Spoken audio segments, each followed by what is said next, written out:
deuxième question, c'est quoi la mère? Parce que nous avons expliqué que la mère, c'est l'enseignement et que le père, c'est le précepte. C'est par rapport à cette écriture ici. Peut-être le bien-aimé ne voyait pas. C'est par rapport à l'écriture qui est, je crois, dans le livre de Proverbes que nous allons chercher rapidement. Dans le livre de Proverbes, là où on nous explique, au fait, c'est qui le père, c'est qui la mère. Ça va? Donc, nous allons trouver cette écriture rapidement. Parce qu'il faut comprendre que dans la Bible, quand nous on monte dans la révélation, nous disons que le père, c'est au fait la loi, et que la mère, c'est l'explication de cette loi-là. C'est très important. Alors, je vais prendre une écriture. Je prends d'abord Proverbe chapitre 6, comme ça vous allez comprendre. Proverbe chapitre 6. Proverbe chapitre 6. Proverbe 6, je prends le verset combien? Le verset 20. Mon fils, garde le précepte de ton père et ne rejette pas l'enseignement de ta mère. Ça va? Je prends cette écriture, Proverbe chapitre 6, le verset 20. Mon fils, garde le précepte de ton père et ne rejette pas l'enseignement de ta mère.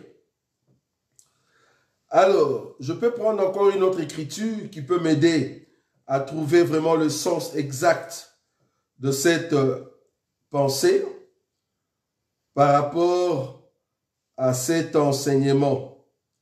Un instant, donc je vais le trouver. Je suis dans le livre toujours de Proverbes. Dans le livre de Proverbes. Donc, je prends le chapitre 7. Ça aussi, ça peut m'aider. Proverbe chapitre 7. Observe mes préceptes. On est dans le verset 2. Hein. Observe mes préceptes. Oh, le précepte, c'est le Père. Et tu vivras. Garde mes enseignements comme la prunelle de tes yeux. Là, au fait, l'homme sage expliquait que c'est lui qui marche dans le précepte et qui garde l'enseignement, c'est une personne qui a le parent. En d'autres termes, tu as le père et tu as la mère. Ça va? Donc, tu as le père et tu as la mère. Parce que c'est lui qui a au fait le père et la mère.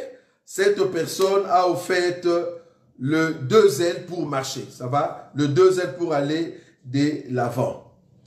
Alors, donc, ici, qu'est-ce que je peux rajouter encore? Parce que l'écriture noir sur blanc, parce que ça, je le cherche ici, mais je crois que ça se trouve quelque part. Alors, donc, il y a une écriture où on dit, on parle du précepte et de l'enseignement, comme je dis tout à l'heure dans Proverbe chapitre 6. Donc, quand on parle de précepte, on parle de loi. C'est-à-dire la loi qui était dure, la loi qui était forte, comme les lions.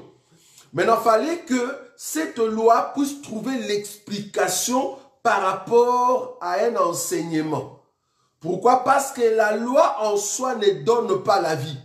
Maintenant, il faut avoir l'explication de la loi. Donc, là, nous comprenons les langages de Isaac. Voilà maintenant là où je peux venir.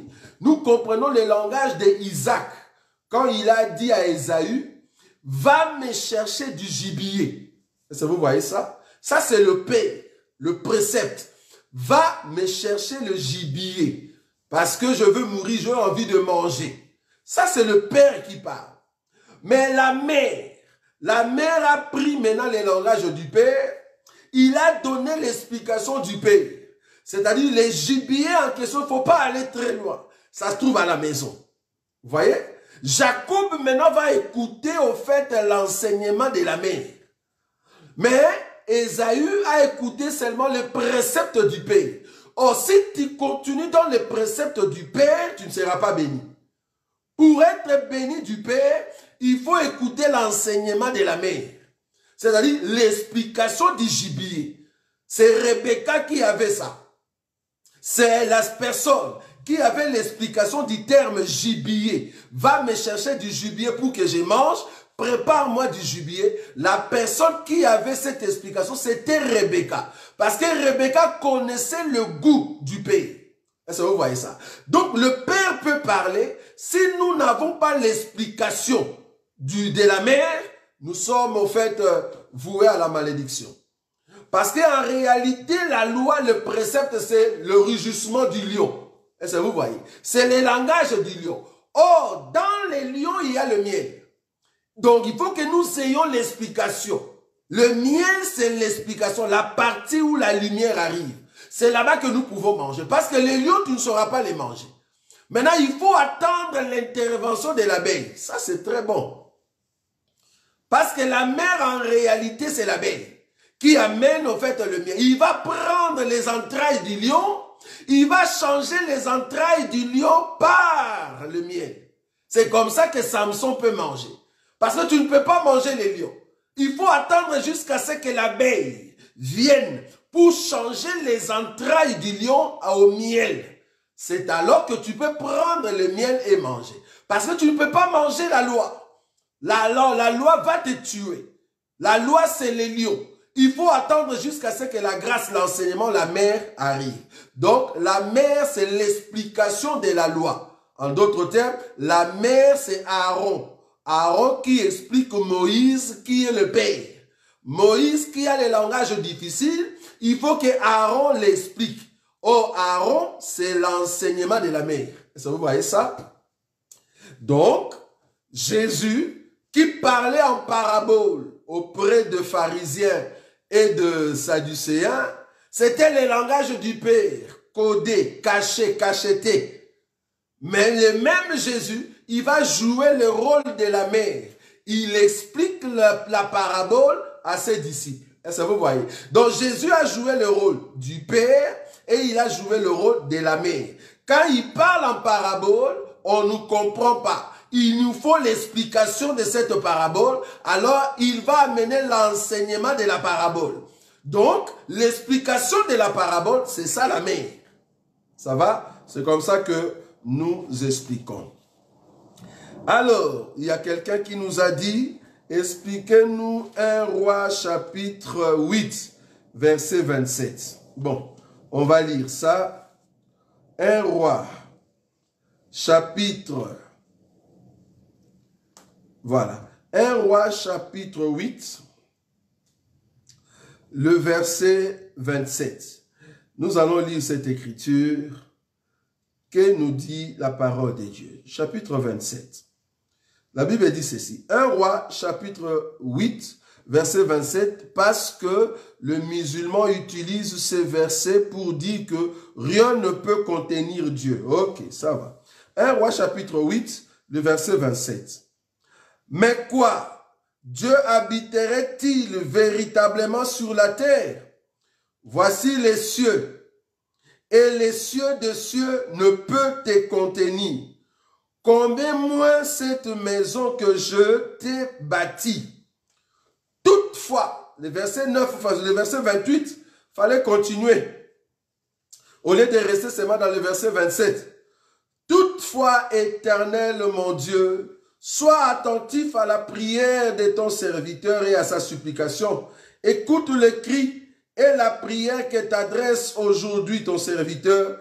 Que tes yeux soient nuit et jour ouverts sur cette maison, sur les lieux dont tu as dit, là sera mon nom. Écoute la prière que ton serviteur fait en ces lieux. Je peux sauter rapidement. Je prends le verset que eux peut-être ils n'ont pas vu. Alors, la Bible dit ceci, j'aime beaucoup cette écriture, le verset 41.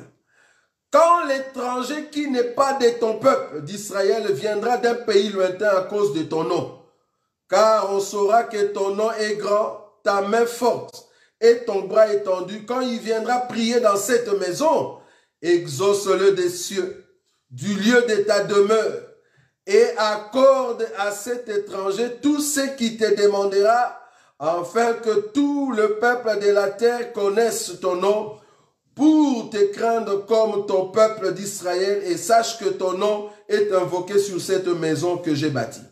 Le mot que je voulais prendre ici, dans le verset 43, exauce-les des cieux du lieu de ta demeure. Déjà, l'écriture là où nous avons lu, on a dit, les cieux des cieux ne peuvent te contenir. Maintenant, ici, dans le verset 43, il dit, exauce-les des cieux du lieu de ta demeure.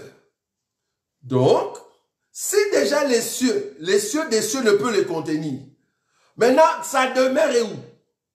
Parce que la même personne dans le verset 41, il dit, dans le verset 43, il dit, ta demeure c'est dans les cieux. Donc, il faut maintenant comprendre les trois cieux. Voilà. Parce qu'en réalité, il s'agit des trois cieux. Même Paul a dit, je suis monté jusqu'au 3e ciel. Et là, j'ai entendu des choses que personne ne peut entendre. Ah. Donc, il y a quand même un peuple du ciel, là où Dieu peut être contenu. Je ne sais pas si vous voyez ça. Parce que si les musulmans disent que Dieu ne peut pas être contenu, nous disons oui. Dieu est contenu dans les corps de ceux qui habitent le ciel. Vous voyez? Parce que la demeure de Dieu, c'est dans les cieux. Maintenant, dans les cieux, il y a un peuple. Le peuple des cieux là-bas. Même si tu es sur terre, tu peux contenir Dieu.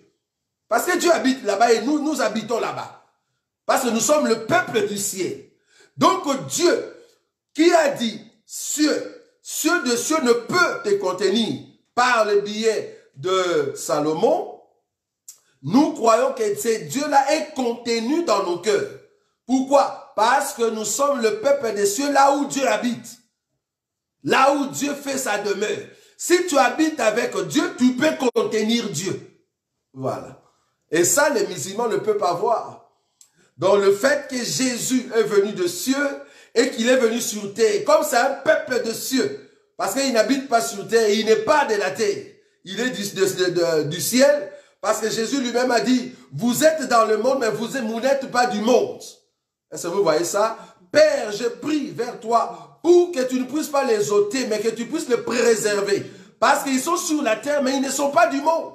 Parce que nous sommes du ciel. Ah, toute personne qui est du ciel peut contenir Dieu. C'est pour cela, nous, aujourd'hui, Dieu qui ne peut pas être contenu dans les cieux, mais cependant, dans nos cœurs, Dieu a été contenu, parce qu'il habite en nous.